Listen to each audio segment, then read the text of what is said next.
Space is an exciting domain to work in because it's like a new frontier. It's new that it's expanding. We're expanding space into new regimes of space, and it allows you to do create a lot of innovative ideas and then see them realized with capabilities that impact space operations. Some of those benefits are alleviating humans so they can focus on problems that require creativity, and they're automating tasks that we thought we needed humans for, but in reality we can unburden them and we can take care of that with AI/ML.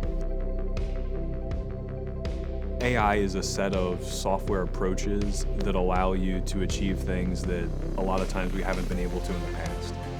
Branches of AI use large amounts of data to learn non-intuitive patterns. These are things that humans wouldn't have thought of, but the AI is able to pick up on trends, make recommendations, and forecast future events that we really haven't been able to do in the past. Being able to connect insights across disparate pieces of information, disparate documents, to synthesize something that looks new and feels new.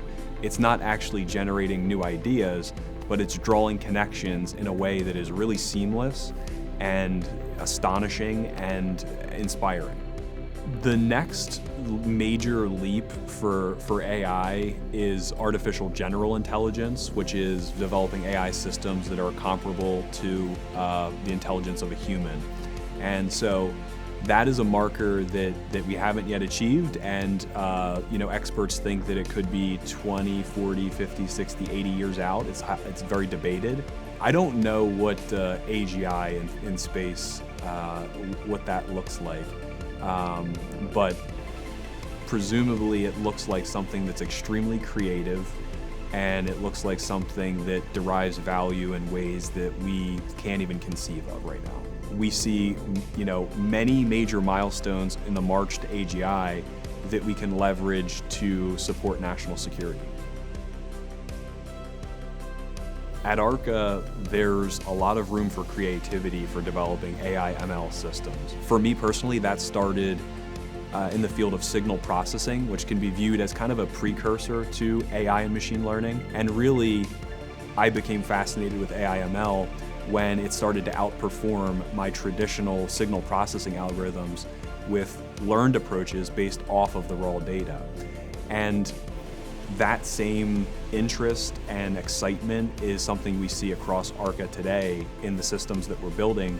One of the ways that we drive innovation for AI/ML is through a construct we call the Titan teams.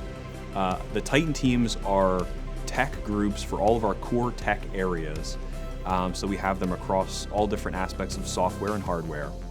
And in the case of AI/ML, we're having our experts come together as well as our passionate junior engineers, and we're looking at open source, academia, the commercial industry, and we're pulling in best practices, we're reading publications, we're defining the roadmap for where we need to head.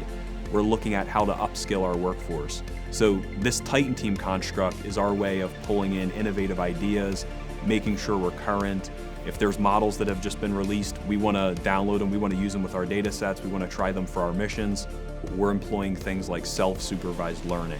This is learning from the data without having to label it, and it makes models smarter, faster, and it allows them to leverage less labeled data to accomplish the same task or to perform it better. One of the new frontiers in AI/ML that we're really excited about is the use of reinforcement learning, which is a branch of AI/ML that takes action based off the state of environment. So it's a system that doesn't just label objects and images. It makes recommendations on things like how to orchestrate constellations of satellites and how to use them in concert to do things like find wildfires and do alerting for wildfires. How would you use them all together and use their unique benefits of all these different satellites to alert for wildfires early? And I think it speaks to kind of a newer frontier of AI/ML that isn't just based on labeling, identifying key objects and images or text, and instead it's more taking action. It's an active system. A lot of the fun in doing AI/ML at ARKA is being able to employ these innovative, really cutting-edge, self-supervised learning techniques or different types of data augmentation that push a model to the next level.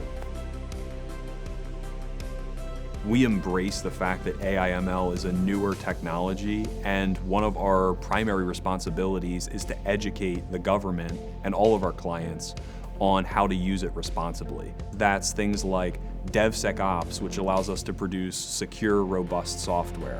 It's things like user experience and the development of a web-based UI. All of these pieces link together in order to create a system that's effective, that actually meets mission requirements, delivers value to the government. And if there's another approach that can meet a customer's need for lower cost or more reliability, we're going to take that approach. So if you just build an AI/ML model, you're only doing kind of one dimension, addressing one dimension of the problem, whereas we have to address all these dimensions to build something that can have a bigger impact. And so that's been a key part to our success because it builds trust with our clients and it helps to have open, transparent dialogue. I couldn't have predicted that I would have the unique position to lead AI and software at ARKA and work on amazing programs that have an impact to national security. But I think that that just speaks to how fortunate that I've been throughout my career, always pursuing things that were really challenging, the more challenging the better, and hoping to be part of a team that could do something special. One of the things that we're doing that's different is that we think of AI/ML models as one piece of an end-to-end software system. And there's other components of that system that are really important, and we're investing in those technologies. And it's not just about an AI/ML model, it's about all the pieces coming together.